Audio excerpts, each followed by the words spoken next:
You've all heard of Smile Dog, right?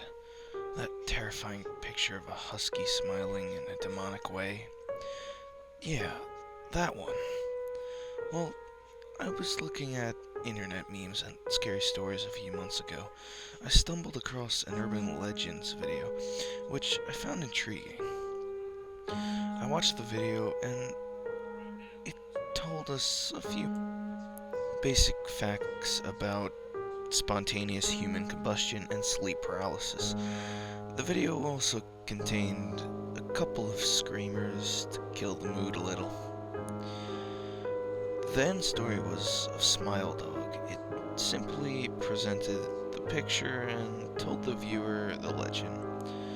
I researched it a bit more and found it to be terrifying, but quite cool. I began talking about it to my friends in school. It turned into something of a common interest. People would often use it jokingly, like in a history lesson. Our teacher told us that he collapsed on the floor, and my friend leaned towards me and said, "I guess he saw Smile Dog." And it would often make us laugh. We then found other stories, such as Red Mist and Squidward Suicide and Candle Cove. We dropped the subject of Smile Dog for a while after that. In our school, we often talked to this boy. He was called Michael. He was a strange child. He never spoke to us, and he would often keep to himself. We had no idea where he would be at lunchtimes. He wouldn't be hanging out with us, but we found it not to be of our concern. He would often leave lessons early to visit a hospital, as he was a rather sickly child. He told me of only a few of his afflictions, the most noticeable being epilepsy and schizophrenia. He would never show signs of these, though. If we mentioned them, he would often laugh them off and dismiss them. He approached me one day and inquired about Smile Dog.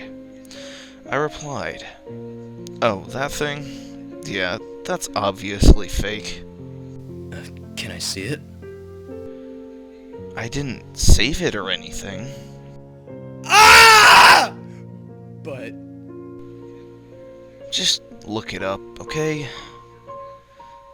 I was busy with homework at the time, and when people try to talk to me, I am rather irritable.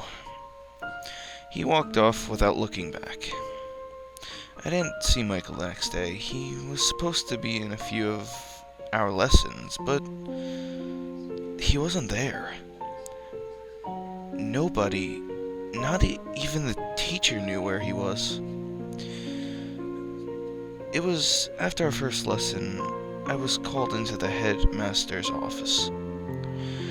The headmaster sat me down in front of his desk and told me,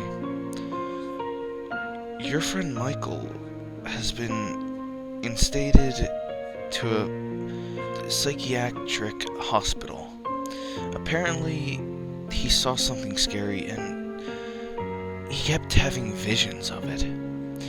Have you any idea what that might be?" I immediately remembered Smile Dog. "Yes, sir." The headmaster immediately brought up his computer, and I was faced with the Google search engine.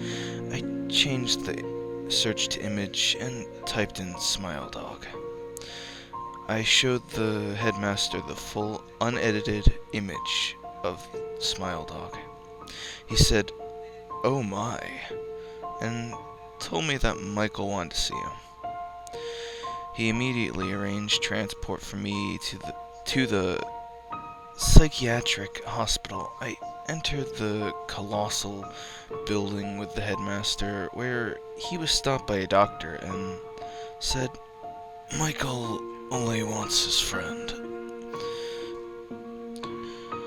The headmaster gave me a bewildered look and said, "That's fine. See you in a few minutes." I strolled down the large, intimidating corridor and reached room 204. The room had a padded floor and wall and a light. No windows except a minuscule viewing slot through the door. I walked in and almost vomited. Michael was lying face down in the middle of the room with his hands still gripped tight on his neck. He was dead. There was a hastily scrawled note left next to him. It was for me. Josh, I saw the smile dog you showed me. It's everywhere. No matter what we do, it cannot be stopped. It appears even in the brightest moments of your life. It will always be watching, never moving. It will not go away. Why did they put me in this room? Why? I had no escape. No matter how much I kicked off, the doctors would not believe me. This was the only way out. What if the dog is still there during death? When you are weak, incapacitated, he will drag you down to hell from where he once came. This is the reality, Josh. Do not ever mention Smile Dog again. I pocketed the note and alerted the doctors. Upon further inspection, his body. His hand was blocking a horrific, vicious bite into his neck. The teeth marks matched that of a dog's, a Siberian husky. I keep going over and over that note in my head. I can't believe it. He was such a nice boy. I regret every bad thing I ever said to him. Why did it have to end this way for him? There's a small part in my head that I am responsible, and another portion of my head believes that this is all fake. And I should have been more aware of Michael's afflictions. The other trouble is I'm running out of options to believe here.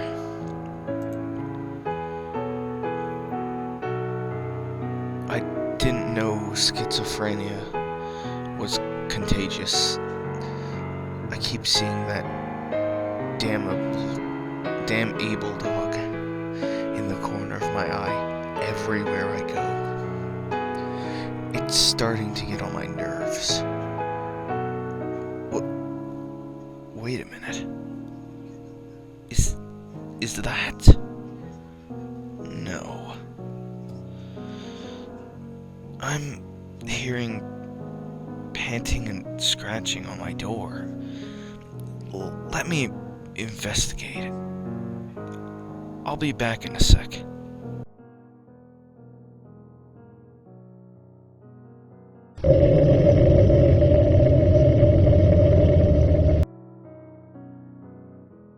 No! No! No!